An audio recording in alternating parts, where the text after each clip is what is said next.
నువ్వు కన్న కలలే నిజమవుతాయి చూడు, అందుకే ఉన్నాడు ఈ నాన్నే తోడు.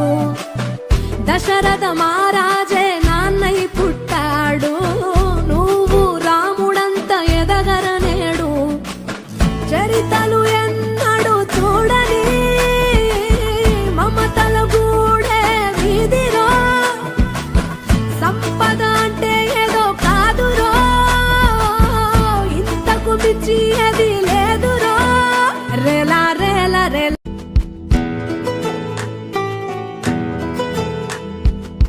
వేల వేల వెన్నెలలే నవ్వులుగా మారి పెదవుల పైనే విరబూసాయేమో, చుట్టూ ఉన్న వాళ్ళే